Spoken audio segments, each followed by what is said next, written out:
impeachment ay based dun sa number of seats, so based sa 24. So marami mag-inibig kung sakali maapektuhan yun. Hindi mangyayari yun sa pananaw ko. Hypothetical na naman yan. Nakasaad sa rules at ayon din sa ruling ng chair ng impeachment ni Chief Justice Corona na magsisilbing president. Pwede lamang matanggal sa bilang ang sinumang senator judge kapag tinanggal sila bilang senador sa ilalim ng Ethics at Disciplinary Procedure ng Senado. Hindi pag-inhibit bilang impeachment judge.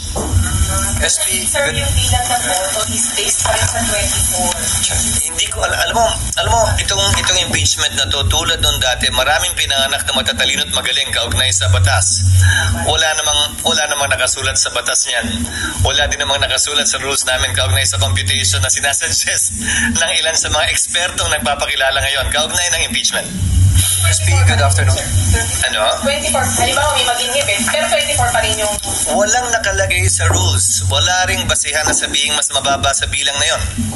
Ulitin ko yung mga nagsasabing at nagpapakilalang eksperto daw sila. Ano bang basihan?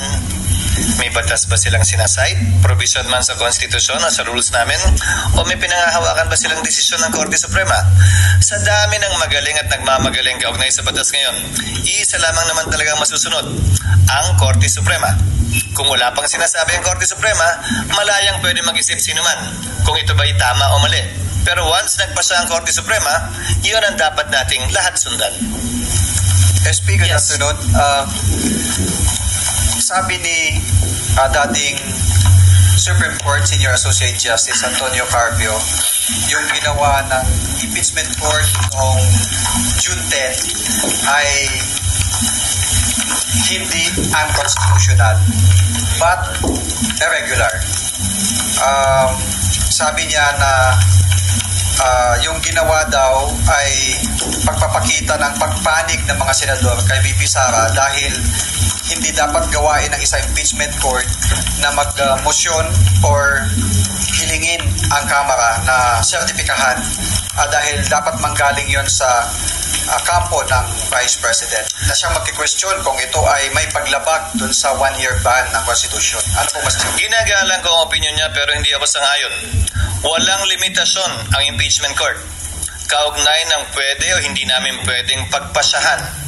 Nakalagay nga sa saligang batas, di ba? Sole power to try and decide. Sa aming rules o sa rules man ng rules of court, walang nakasaad doon na bawal ka gumawa ng ganito o ganyan o ganoong motion. Lahat ng motion pwedeng gawin at pagbobotohan ng impeachment court. Walang limitasyon yun. May mababasa ba siya at may matuturo ba siya na bawal itong motion sa impeachment court? Bawal itong hilingin ng sinumang impeachment court judge? Wala naman. At ulitin ko, bagaman siya'y dating miyembro ng Korte Suprema, hindi siya isa sa magpapasya kung tama nga ba mali ang ginawa ng impeachment court. At hanggang sa ngayon yata, wala pa naman yata nagsasampa ng kaso sa Korte Suprema para questionin yan. Ang proseso ay ito. Kung may ginawa ang Senado ang Kamaraman na hindi naaayon sa konstitusyon sa pananaw mo, sa pananaw ni Justice Carpio, ni naman, malaya silang pwede mag-question sa Korte Suprema. At Korte Suprema magpapasya kung sino nga ba ang tama at mali. Ganyan yung nangyari halimbawa sa 1-year ban na hinihiling na impormasyon ng Senado ng impeachment court sa Kamara. Kinwestiyon yan sa Korte Suprema at nakabinbin ngayon yan sa Korte Suprema.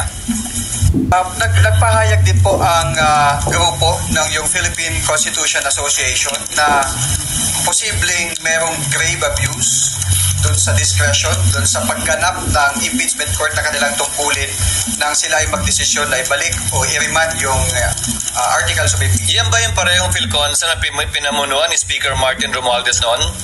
Yan, di ba? Pwes, hindi na ako magugulat sa kanilang posisyon. Pero kung sa pananaw nila ay ito'y hindi naayon sa batas, ulitin ko, malaya silang pwedeng questionin yan sa Korte Suprema na siyang proseso natin sa ilalim ng batas. Ginagalang ko ang kanilang opinion, pero tulad ng sinabi ko kanina, hindi ako sang-ayon. Dahil pinagbotohan ng Senado yan, 18-5 ang naging boto at wala para sa akin o kanino man na sabihing hindi yan pwedeng gawin ng Senado bilang impeachment court. Dahil nga sa blanket authority na binigay ng konstitusyon sa Senado bilang impeachment court to try and decide all cases of impeachment. Last na lang on my part, SP. Sabi din, yung pagboto nyo ng yes ay pwedeng gawing ground para kayo ay mag-motion for inhibition. Ulitin ko. Voluntary ang pang-inhibit ng sinumang senator judge. That is addressed to the sound discretion of each judge kung may hihiling man yan. Pero, opisyal lang yan na didinggin ng impeachment court kapag hiniling yan ng defense o ng prosecution panel. Hindi ng kung sino man na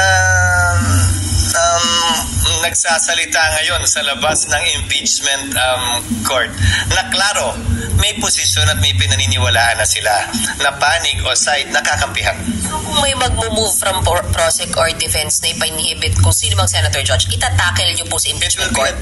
Again, citing precedent, it will be addressed to the sound discretion of the impeachment court judge. Hindi yan pwedeng pagbotohan. Ano bang ibig sabihin ng address to the sound discretion? E di nasa sa kanya. Hindi kami pwede magbotohan na i-inhibit siya. Walang ganong proseso. Ang proseso ay ikaw ang bahala kung gusto mo mag-recuse o mag-inhibit. Pero para talaga matanggal siya, kung gusto mo, kung may ginawa siyang paglabag sa kanyang trabaho bilang senador, sa pamamagitan ng isang ethics complaint. Yun ang sinabi ni dating Senate President Enrile kaugnay sa mga motions for inhibition nung panahong yun, nung impeachment ni Chief Justice Corona. Itatakil ng ethics as a Senate Hindi ko body? sinasabing itatakil. Ang remedy nila ay tanggalin yung senador bilang senador. Hindi tanggalin bilang impeachment court judge. Sorry, makulit, isa na lang. Paano po kapag sorry SB, paano pag kitang-kita na yung kulay nung isang senator judge? Kitang-kita na yung kiling niya? No. Tatanungin kita. Kitang-kita lang ba ang kulay sa ngayon nung pumapabor kay Sara? O kitang-kita din ba yung kulay dun sa mga ayaw sa kanya? Be fair. If you want to be fair, it cuts both ways. Diba? So, kayo naman, ang kinukode nyo sa mga tanong nyo, isang panig lang kinukwesto, hindi naman yung kabila.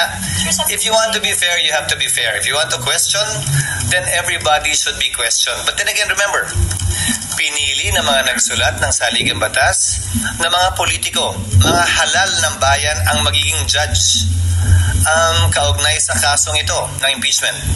So, kasama na marahil yun sa tinimbang nila at sinukat nila nung pinagpasyahan nila na mga senador na halal, mga congressman na halal ang may malawak na papel kaugnay ng impeachment dahil wala naman tong kulong, wala naman tong bayad. Ang kapalit lang nito ay pagkakatanggal sa pwesto. Sir, may epekto ba sa integrity ng impeachment court yung a couple of days later, nakita yung two senator judges with VP Sara who is being accused? Hindi para sa akin na sabihin yon. Again, that is referred to the sound judgment and decision of the impeachment court judges. Kung may hihiling in open court nun, that will be addressed to them. May epekto din ba kapag kami nag-attend ng rally na impeach now? Pabriktarin ko it cuts both ways. Again, it always cuts both ways. Bakit tila isang panig lamang kayo nakatutok? Dapat pantay. Ngayon, ang korte walang pinapanigan at walang dapat panigan. Kaya ko sinasabi ito na pantay dapat. Hindi lang yung pabor sa impeachment at ayaw kay VP Sara, pati yung gusto kay VP Sara at saka yung ayaw sa impeachment. Magkabilang panig palagi yun. Yes, Nimpa. Si Presidente daw po ay open to facilitating a dialogue between the Senate and the House dahil dun sa issue ng pag-remand ng impeachment case. Ang sabi ni Palace Press Officer Claire Castro, the President is open to any dialogue to promote cooperation and the stability of democracy in the country. Hindi ako naniniwalang isang bagay ito na pwedeng pag-usapan sa loob ng isang silid na sarado ang pintuan. Impeachment court ang Senado. Prosecutor ang Kamara dito. Hindi ito bicameral conference committee na batas ang pinag-uusapan. Hindi kami magkalibel sa isyong ito at hindi ito pwedeng pag-usapan sa loob ng silid na sarado. Lahat dapat ginagawa in the open, in the name of transparency and accountability. Pero sa Kasi yung Palace Press Officer nagsabi, pero ano ba yung pagkakaalam nyo, gugustuhin ba ni Presidente na manghimasok dito? May lugar ba for him to intervene? Hindi ko alam.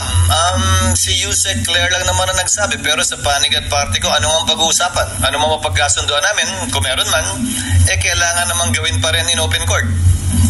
Bakit hindi na lamang gawin in open court? Hindi kailangan ng dialogue sa meeting. Wala ako nakitang dahilan o rason kaugnay sa bagay na yan. Ulitin ko, ang proseso natin ay kung may hindi sang-ayon sa proseso ng Kamara o ng Senado, pwedeng iakyat sa Korte Suprema yan, which under our Constitution is the sole arbiter with respect to deciding what is legal and or illegal, what is constitutional and or unconstitutional. Hindi yan pwedeng pag-usapan o pagkasunduan ng Kamara o ng Senado bilang prosecutor man o bilang impeachment court. Hindi ba ang amicable settlement sa pagitan ng magkabilang panig? Walang amicable settlement sa pagitan ng korte at ng prosecution. Wala yatang ganun. So kung